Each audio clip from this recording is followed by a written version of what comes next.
STKIP Pasundan sama saya Ganjar Rahayu dan rekan-rekan saya. Di sini kami ingin berbincang atau wawancara dengan Ibu seputaran UKS di sekolah Ibu. Mohon maaf, saya juga mau bertanya, ini untuk kelengkapan apa ya? Untuk tugas dari pendidikan kesehatan sekolah Dari STKIP. Mungkin saya akan langsung bertanya kepada Ibu.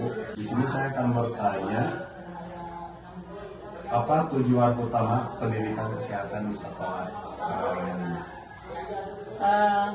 Ingin menjawab juga, UKS ini diadakan di lingkungan sekolah tentunya sangat bertujuan sangat penting ya.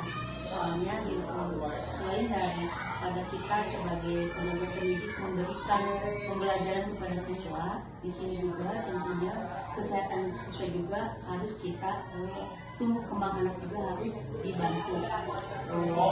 Jadi kita juga harus bisa mengontrol tumbuh kembang anak, kesehatan anak untuk kelangsungan kesehatan para peserta didik.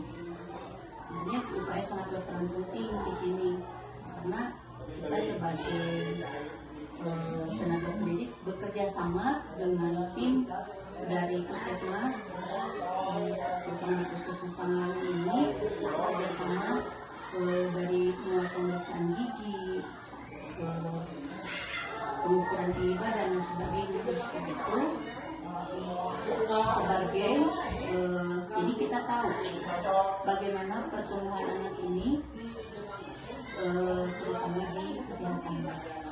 Pertanyaan selanjutnya, bagaimana pendidikan kesehatan sekolah dapat membantu siswa dalam menjaga kesehatan diri siswa tersebut? Tentunya setelah kita terutama kami bekerja sama dengan pihak puskesmas,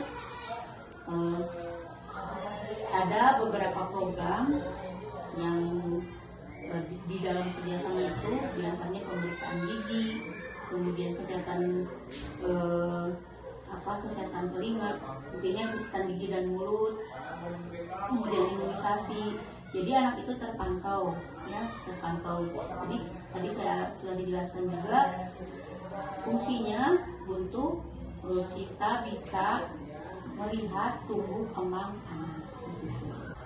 Untuk pertanyaan selanjutnya, bagaimana pendidikan kesehatan dapat meningkatkan kualitas hidup siswa di masa depan? Tentunya pendidikan kesehatan ini ya sangat menunjang kepada peserta didik.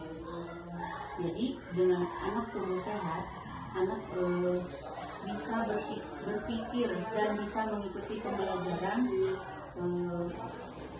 sebagaimana mestinya. Jadi kesehatan itu paling utama untuk peserta didik supaya nanti di kedepan akan datang peserta didik tersebut bisa meraih kesuksesan. Jadi peserta didik selain kita untuk hidupnya maju itu, selain pendidikannya menunjang, tentunya kesehatan juga harus. Ibu, pertanyaan selanjutnya, apakah di sekolah rutin melakukan program imunisasi? Ya, tentu itu sangat penting. Untuk program imunisasi kita juga sudah ada di sini. Ini di UKS saya ya. Saya sudah membuat beberapa administrasi, tentunya untuk imunisasi juga, jadi terkontrol.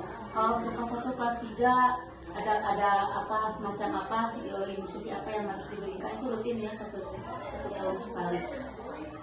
Kemudian kalau di Swa itu namanya bias ya, imunisasi itu. Di sini ada beberapa buku tentang administrasi kesehatan sekolah. Juga ini di sini jadi kita terpantau imunisasi apa yang diberikan kepada anak, program kesehatan gigi dan mulut diberikan tanggal berapa. Di sini juga sekarang ada program makan obat cacing. Itu termasuk juga ya, selain imunisasi sekarang ada program obat cacing sampai kelas 6. Jadi karena nilai jumlah stunting di desa kami itu cukup lumayan tinggi. Makanya juga kami mengadakan program selain imunisasi juga program makan obat cacing selama 6 bulan sekali. Dalam 1 tahun berarti 2 kali. Oke, jadi UKS itu tidak terpaku atau terdapat satu titik di sekolah saja, tapi ada kolaborasi kerjasama dengan pihak luar, misalnya seperti puskesmas. Iya, karena tanpa kerjasama dengan puskesmas, tentunya juga kita kan tidak bisa memberikan imunisasi begitu saja atau program-program kesehatan yang lain. Jadi kita kerjasama dengan puskesmas, kita sehari-harinya memantau mereka, baik itu tumbuh kembangnya, tinggi badannya, berat badannya. Nah, untuk program imunisasi, makan obat cacing gratis itu dilaksanakan dengan puskesmas.